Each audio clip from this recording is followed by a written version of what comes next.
Consider a young mother living in a small village in Kenya. Several members of her community have died from cervical cancer, so consider her elation when a group from the Ministry of Health sets up a clinic in a nearby village. Excitedly, she takes her youngest child and makes the trek.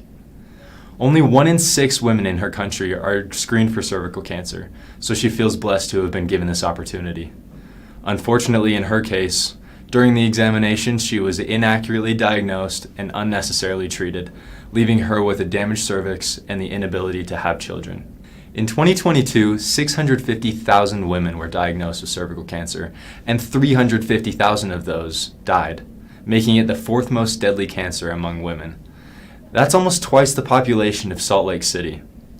94% of those women were from low-resource countries. C-Blu's vision is to improve the quality of care and accessibility for women in these areas. My name is Drew Scott, and these are my teammates Ricky Scoggin, Libby Brooks, and Eric Constant.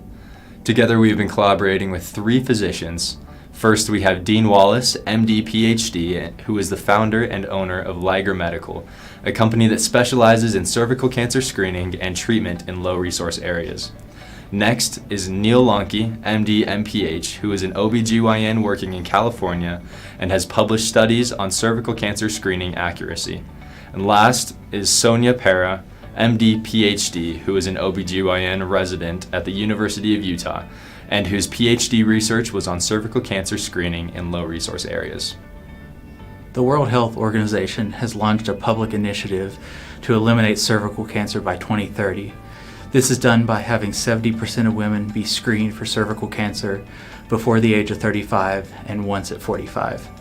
This has increased the demand for screening methods. Cervical cancer disproportionately affects low-resource areas, with 19 out of the top 20 countries most impacted by cervical cancer located in sub-Saharan Africa, where survival rates are around 15%.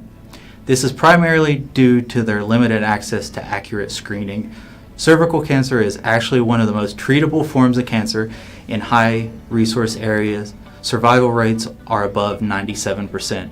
Only 1 in 3 low-resource areas have access to Pap smears, which are the gold standard for cervical cancer screening. So what options do these areas have? Well, the most common procedure is visual inspection, where a clinician will use a tool called a colposcope to visually identify cancerous regions of tissue on the cervix and treat them. However, using a colposcope is a very low accurate form of screening and fails to identify cancer in as many as 1 in 5 women.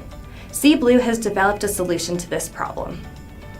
C-Blu's colposcope uses the fluorescent properties of DNA to increase the visual difference between cancer and healthy tissue.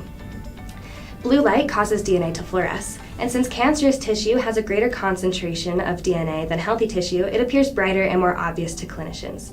C-Blu's colposcope is the first to incorporate blue lights, and we have filed a patent for this technology. One study has shown that using blue light instead of white light has the potential to increase the accuracy of screening from 82% to 97%. That's even more accurate than the Pap smear, the current gold standard.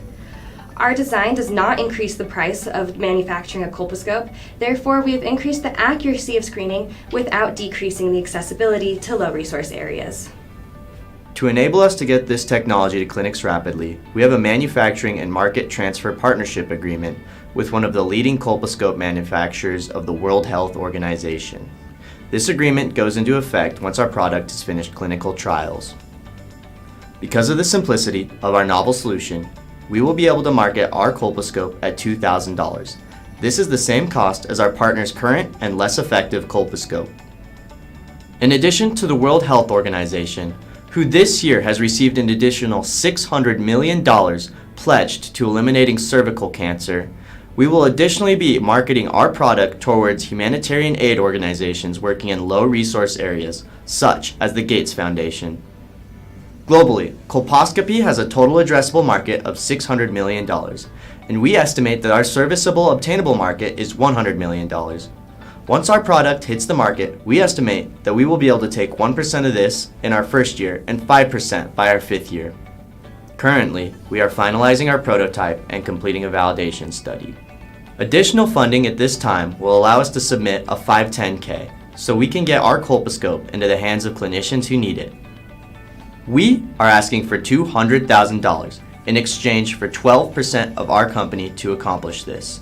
Together, we can make cervical cancer treatment available for all women no matter where they live.